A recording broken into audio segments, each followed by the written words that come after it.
Well, that's the Kinks with Destroyer from 1981. I'm not sure how I was thinking about when I was hearing about all that paranoia that was going on. Well, the Florida legislative session begins tomorrow. Governor Rick Scott will give his annual State of the State address. There's also an Awake the State rally in Tampa, and our guest is helping to organize that. You're listening to WMNF's MidPoint Monday. My name is Seán Kinane, and we're going to hear about legislation in the Florida Legislature to watch out for, and we're going to take your calls. The number is 813-239-9663. Tim Heberlein, my guest, is a political operations director for Organize Florida. Do I have your title right? Yeah, that's right. All right, good. Welcome back to WMNF's MidPoint, Tim. Thanks for having me, John. All right, so what is Organize Florida, and what are you organizing tomorrow?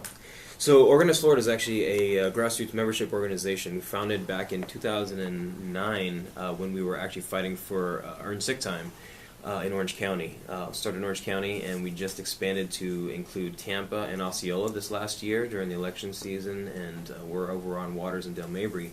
And we're kicking off also with our Stand With Women and Families platform, which is sort of the basis for why we're engaging in the legislature on a lot of these issues. Well, as you know, like you said, the governor is having his State of the State tomorrow, which he's already come out and gone after a lot of the things that we hold dear as Floridians, and we need to make sure that folks are aware of what's going on up there, protect them, and that the governor is also prioritizing in his budget a lot of things that are not necessarily going to be helpful for people of Florida. The budget is aside from just being a list of line item of things to fund is basically a list of our priorities as a state. And so there's a lot of things here which we know are not prioritized appropriately, and we have a lot of issues with how things are coming down from Tallahassee, and we want to make sure that there's a budget and a legislature that's working for everybody, not just giving handouts to corporations to get a lot more money for his cronies and the folks that are supportive of him, but actually something that works for every Floridian. So there's a lot of other issues too that are surrounding that budget as well as our priorities as Floridians. So. And are you helping to organize the Awake the State rally in Tampa tomorrow? Yeah, so tomorrow, so we didn't peg it necessarily as a rally just because we're having it at 2, which is immediately following, well, it's a little bit following his State of the State. We do have a lot of great allies coming with us. Black Lives Matter, the AFL-CIO, Fight for 15. Organize Florida is also bringing folks that are speaking to health care and reproductive rights. We also have folks that can speak from the immigrant community that are talking about some of the horrible bills that are coming down that are affecting the immigrant community here in Florida. And also the environment. There's a lot of really important environmental bills that we actually are on the supporting. So we're looking to make sure that there's the good bills get passed and we stave off some of the bad, the worst stuff. So. But yeah, there's a lot to be paying attention to, and because Florida has a short legislature, it's going to be between now and May. These bills move very rapid fire. Actually, committees weeks have already begun a few weeks ago, and so a lot of these bills are in their second and third final subcommittees in which they have to pass. And so we're looking to make sure that Floridians are aware that there's some terrible bills out there that are not in support of all Floridians. That we have to protect our environment, protect health care that is right now in danger at the state and at the federal level. Education that is also at risk of deprioritized both financially and as a priority by the legislature. Even I think the Speaker of the House came out directly against teachers unions who, speaking personally, my wife is a teacher and also a member of her union, also part of her shop as a school teacher. And a lot of these issues are at stake in Tallahassee, and we want to make sure folks are aware of that. And we'll talk in more detail about a lot of those bills. And I just want to remind people that this is Tim Heberlein. He's a political operations director at Organize Florida. My name is Seán Kinane. I'm the host of MidPoint Monday. It's 12:24 in the afternoon. We're going to take your calls. We're also going to talk about a lot of the bills that are coming up in Florida legislature. And I should say that tomorrow, Awake the State Tampa, that's at 2 o'clock in the afternoon at Gaslight Square Park in downtown Tampa. If you're interested in going there, that's what it is. Well, let me mention, and I'm going to get to the people on hold on the phone in just a moment, and you can call in and get in the queue as well. But I want to ask you, Tim, about a state Senate committee will consider a fracking ban tomorrow. So they've already, this has already gone through committee, as you mentioned. It's already gone through a couple of committees, maybe one or two committees so far, and it's going to go to another committee tomorrow, the very first day of the official legislative session. And the bill is by Tampa Republican Senator Dana Young. That's a fracking ban. Does your organization have an opinion about the fracking ban? And I'd like to hear from our listeners what you think about any of these bills as well. 813-239-9663. Yeah, absolutely. We actually have a very big vested interest. We were one of the folks that we knocked on several thousand doors, I think about 16,000 doors in the Senate District 18 that's represented by Senator Young. And we called her out basically last session. She was not supportive. She was supportive of we called it the fake ban bill, but this bill is great. We're very strongly supportive of this. We appreciate the senator. We actually gave the senator a thank you card when she came to Tampa, spoke at Cafe con Tampa, and we gave her a thank you card for supporting the ban on fracking. We knocked on, I think it was 16,000 doors in support of clean water. And related to this fracking ban. And so the way that it's written is great. We want to see this thing through. We have a vested interest because we had talked to so many people, talked to thousands of voters in Hillsborough County in the district that were very supportive of clean water and that they understand the risks that fracking gives to Florida, the risk that puts Florida in as far as the not only clean water, but also as far as our energy independence goes. We actually bring in we spend billions of dollars on energy, which is actually outside of here, rather than relying on the sunshine, which we are woefully behind on, and as far as a solar power production leader. But we are very supportive of this, just because this does speak to Floridians who are underrepresented, who don't necessarily have lobbyists that can speak for, support their clean water. We know this is a huge priority because the oil and gas industry has put a ton of lobbyists. This is their number one priority in Florida, and we know the voice of the people, as it did in the election when we spoke out against this, and this is, I believe, why Dana Young has such a great change of heart, is because she listened to the people of Florida, she listened to people of her district that supported a ban on fracking and knows that this is not good for Florida, this is not good for our environment, it's not good for our energy production, that a ban on fracking is the only way to go. This is an outright ban. And so we're very supportive of it. It's Bill 442 and 451 for those folks that want to look it up. It's a very important bill for us. So. What's the best way for people to find information about bills? So actually, Florida does a really good job of transparency on bills.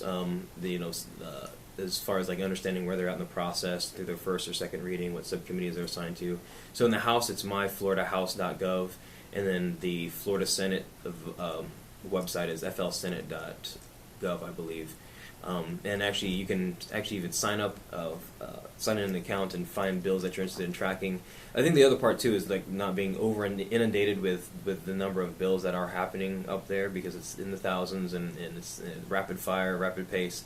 But also going to organizations like Organize Florida, like the Sierra Club, like Environment Florida, for instance, for this particular bill, and making sure that you're engaged with those organizations, because they do have folks that spend their entire time focusing on tracking bills, finding out which ones are the important ones, whether to support or oppose. And Kent Bailey from the Sierra Club will be speaking at tomorrow's Awake the State meeting, Awake the State press conference, to talk about fracking as well as a lot of other important environmental issues. And back on fracking, as we wrap up that first type of bill, for people who don't know, it's a type of drilling technique to get oil and gas, and it involves injecting chemicals and water into the ground to break up what's underneath the ground, and that makes it easier to extract more gas. And because of Florida's karst limestone geology, that's why some environmentalists are worried that maybe if fracking were to work somewhere else, that Florida wouldn't be necessarily a place where it would be safe at all. Yeah, because just for full disclosure, I used to work for the Sierra Club before I came on with Organized Florida, and so we in Florida we're very hydrologically shallow area, and so affects anything that can affect our water table could affect a large portion of the state. Also here in Florida, we would have most likely acid well stimulation type of fracking. It's another type of fracking that again injects more chemicals into it, and it's very dangerous to our environment, our water table.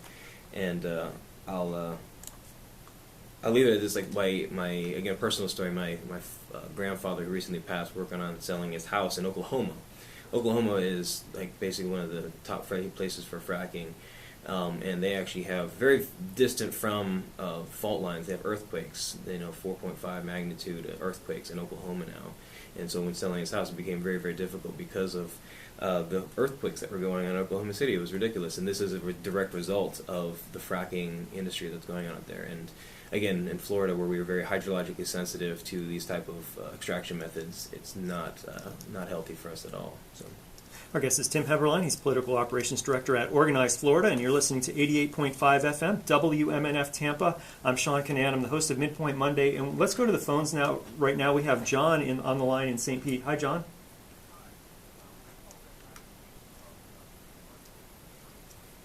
And encourage people to attend, and of course, Rubio has vacated the premises.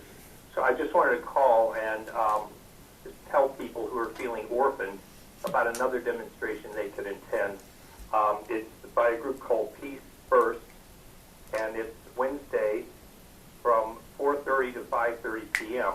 in St. Petersburg. It's at the corner of 34th Street, US 19, and 22nd Avenue North. There's a Winn-Dixie, there's a car dealership, a CVS pharmacy on that corner. And there's a lot of traffic. We get a lot of active participation from the passers-by, for both pro and con. But I've been part of the Rubio demonstration for a while. We're really starting to build community. I've been part of the group that went in to talk with Senator Rubio's staff and suddenly zip.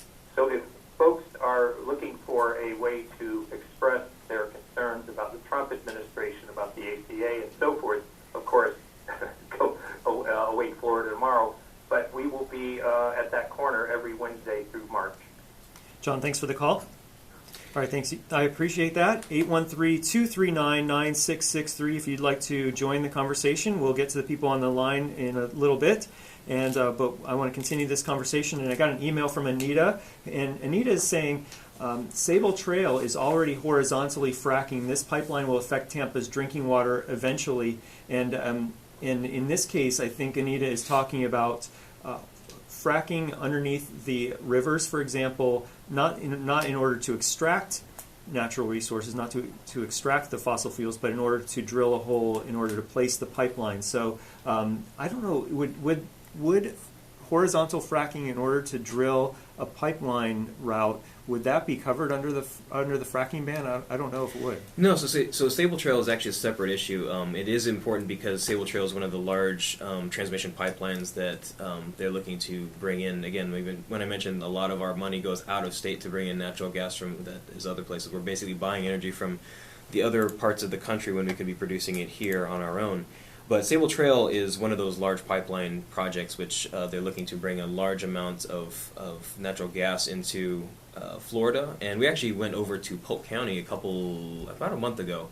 And a lot of folks, it's crazy to see these transmission lines that are, there's a lot of negative health effects associated with them. Suddenly these are running directly by schools.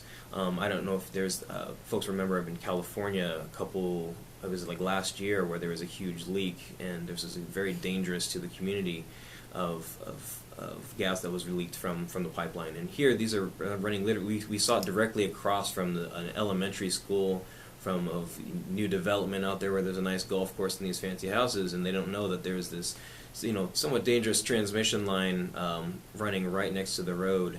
And a lot of folks were just like, oh, I thought that was a water pipe. And this is actually being installed just down the road in Polk County. And we went out there to oppose that and to get the community educated on what the dangers were for having these transmission lines near their residences, near their businesses. These aren't good. And when I say we have the potential to do it here, consider the economic benefits of it, of being able to produce energy here as opposed to sending a lot of our money out of state to companies that don't necessarily care about our energy independence. And Rick Scott is supporting those folks by doing so. So yeah, the Sable Trail transmission line is a separate issue for that because it is essentially just laying down a pipeline. But in that process, we understand too that those run through communities that are disproportionately impacted by climate change, by environmental issues. They tend to be communities of color. They tend to be lower income communities that get the effects of these things. But these are the folks that you're not going to see sitting on the board of directors of Sable Trail Transmission, right? So we're there to make sure that they have a voice, and that Rick Scott is held accountable for his letting polluters pollute unaddressed. So. Our guest is Tim Heberlein. He's with Organize Florida, and you can call in and ask a question 813-239-9663 or dj@wmnf.org is the email text 813-433-0885. Let's turn now to gun legislation. There's so many things going on with guns in the Florida legislature this session. There are ideas to allow guns in airports and government buildings, universities, sporting events, polling places, and even open carry on the streets. This is the AP says there are about 24 gun-related bills that have already been filed, and the vast majority would expand gun rights so they can be carried in places that they're now not allowed. And Democrats have proposed more restrictions, but they have virtually no chance of passing. So what would you say about these gun legislation that's going through Tallahassee? Well, it's disconcerting, right? It goes back to our priorities as a state. Instead of addressing the needs that we have in inadequately funded education and in health care, we're focusing on gun legislation that actually increases or decreases the safety of Floridians everywhere, as we can see in the most recent shootings, and fortunately in Fort Lauderdale.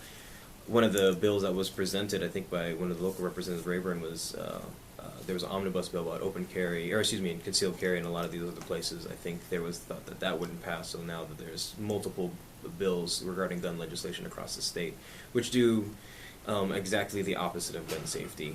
And so that's a big concern for us and our folks. Organized Florida, actually, again, having a large presence in Orlando, had a lot of our friends who were victims to the shooting in Pulse. And, we have had several of our staff attend funerals for our friends over there, and, we say, where does the madness stop? And some of these bills we were able to stop. Even last session, the legislature foolishly scheduled a Stand Your Ground bill, which actually would have made the Stand Your Ground legislation, the rule worse. And they scheduled that on the anniversary of Trayvon Martin's death. And so we had about 4 buses ready to go up to Tallahassee to shut it down if they intended to do this. And then so thankfully that stopped with leadership from our local legislative bodies here, and shout out to Reverend Rain for leading that charge as well. There was a lot of anger from that, and a lot of our members are scared. They're still heartbroken from some of the horrendous acts that took place in our state and in our communities. And this gun legislation does nothing to, it's expanding the rights to conceal carry in so many of these places, as opposed to addressing the issue of how to combat gun violence. And so that's one big concern that we have as Organized Florida does. I can't speak for the other organizations with the Wake the State, but that is one concern we have with the massive amount of gun legislation that has come through the legislature in the last couple of weeks. And actually last session was actually a really good one for folks that are supportive of gun safety. I say this as a gun owner myself. I own 2 guns at home, go to the range. It's great, and I understand the massive responsibility and the danger that does present by having a firearm in the house, and that's something that to be understood and respected. So, but last year during the legislative session, we were able to kill 3 of the NRA's biggest priority bills there because of the people spoke out, because the people demanded it, and that's what Awake the State, that's what Organized Florida is about, is making sure that those voices get heard. We're speaking with Tim Heberlein, Political Operations Director at Organize Florida. I'm Seán Kinane, the host of MidPoint Monday. It's 12:39 in the afternoon, and we're taking your calls at 813-239-9663. I do have some people holding, but I'm going to do a very quick email first. 813 asks, what is the location of the peace protest on Wednesday? And that location is in St. Petersburg at the corner of 34th, which is US 19, and 22nd Avenue North. So I'm sorry. I was saying, I have to make a mention on Wednesday too. So Wednesday is also International Women's Day for folks that don't know. There's a lot of other events going on as well, just to give a shout out to those. So I didn't want to ruin John's thing earlier. I want to appreciate John doing everything and going after Marco Rubio. So. And we'll go back to the phones in just a second. I want to mention some news that's breaking this morning. The the head of Enterprise Florida has resigned, and Enterprise Florida, again, I guess this person has only been in the job for, I think it's been 2 months. There's been a proxy war maybe between Governor Rick Scott and House Leader Richard Corcoran about whether or not the government should hand money out to businesses, I guess is the simplest way to put it, and how much. And Corcoran is definitely in the Koch brothers camp that says, look, there should not be any, governments shouldn't pick winners and losers, and let's defund Enterprise Florida. Let's reduce the amount of funds that Visit Florida gets. That's been just in the news. I don't know. Is that something that you have any insight on, that your group has been following at all, to talk about whether, do you support cutting off funds for Enterprise Florida and Visit Florida? Well, this goes to the governor's budget priorities, right? Like, we have a governor that is investing in corporate giveaways to folks that support him, massive corporations that aren't adding what we need in Florida, that aren't providing good quality jobs, and this is as opposed to addressing the needs that we have in education. We're 41st in per pupil spending in education. We are drastically underfunding our environmental protections and our water protections. We have not even addressed addressing the Everglades issues. We're looking at now these massive cuts to healthcare, and so this goes back to the governor's budget priorities. That are we going to give corporate giveaways, or are we going to be focusing on the things that really matter to Floridians and help protect and provide a good quality of life? And so that's the question I have. And nothing specific on those two entities, because I know that will be hashed out, very shortly, and by the time the budget goes to the legislature. But we want to see something that's inclusive over there that provides those things and makes a more equitable Florida. And I should say that the state Senate wants to spend more money on the environment and higher education. The House and Governor Scott want tax cuts. And let me read a little bit more from the AP about the budget. Florida legislators are required to annually pass a new budget. Governor Scott has recommended an $83.5 billion budget that includes money for tax cuts, steep reductions for hospitals, we can talk about that in a bit too, and uses local tax dollars to boost school spending. And House Republicans are opposed to Scott's use of local property taxes, and they're expected to call for large budget cuts while also increasing spending on education. Senate President Joe Negron wants to eliminate a tax break for the insurance industry and use the money to cut taxes charged on cell phone service and cable television. Negron also wants to boost spending on universities and colleges. Well, if you'd like to weigh in, we're going to go to George in Lakeland in just a second, but if you want to weigh in on this, it's 813-239-9663. You can also email us at dj@wmnf.org or text 813-433-0885. George, you want to talk again about the Sable Trail pipeline? It's already been buried. It's gone. It's underground already in that area in Polk County, which is called 1792. And the elementary school that he talked about is called Loftman Elementary. And that community, the subdivision, is called Providence. I know that area. I canvassed it in 2008 for Obama. And, most of those people that live in that area, they don't care. They're all primarily Republicans. They don't care about the environment. They only care, but they will care if there is an explosion. Then they'll care. But by then, it's just too late. So that's just that area. They don't, they're about driving diesel trucks. They're about, just destroying the environment. As long as their quality of life is good and they got cheap gas, they're happy. And there's some parts of the pipeline that are still under construction. In fact, I think it was about a week and a half ago, or a week and a couple of days ago, when up near Dunellen, there was a man who I guess was upset at the construction of the pipeline and used a rifle or something to shoot holes in the pipeline, and then the police chased him and they eventually killed him. So that was up in Dunellen. The time to protest is by voting, and when you keep voting for people like Rick Scott, what do you expect? You're going to get pipelines, we're going to get fracking, we're going to get pollution. So that's time to protest is to get out and vote, not Death penalty? stand over there and shoot at Well, things. And name a topic you'd like to you talk know, about next. What can you do? Let's see if Preemption. in 2018 we wake up One more time? vote for someone that's Preemption. pro-environment, Preemption. with Go- the oh, same give me a little bit motives. more. Preemption of all businesses across. There's a bill. All right, thank you for that call.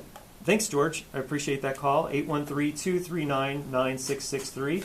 We have some people on hold, but we'll get to them in a little bit. And I want to let you know that you can call in right now. 813-239-9663.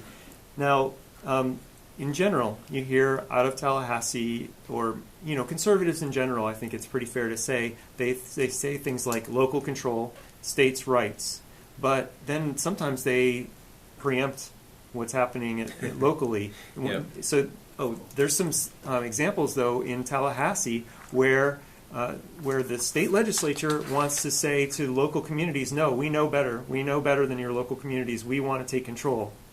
Yeah, there was a bill filed, HB 17, out of it with a freshman fine, I think it's the fines bill. But basically, it's a preemption of all. The language is so overarching and overbearing that so many people are coming out against this bill. Because it's in the first, 1 through 21 is technically the Speaker of the House typically reserves those slots for his priority bills, and for some reason this is in there. And what this would do is basically prohibit all preemption of any local municipality or county anywhere of anything that would affect businesses. So it's like anything from like noise ordinances to human rights ordinances. Those things would be forbidden by the state legislature. And so this is when we came up on when we were fighting for earned sick time. Earned sick time, we presented it at the county level in Orange County. The ballot, we collected 50,000 petitions.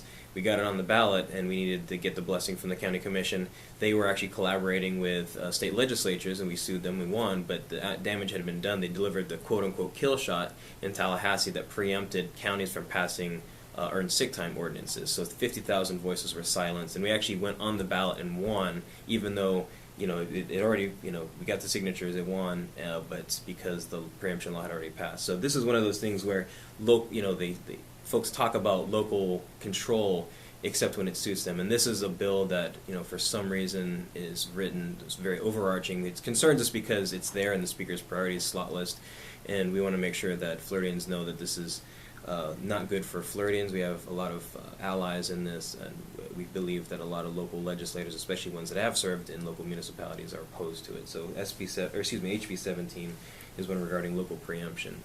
That could go back a little bit to the fracking as well, because during the vote last year, excuse me, there were local fracking bans, and that the bill that was up for a vote last year would have disallowed, would have made those illegal.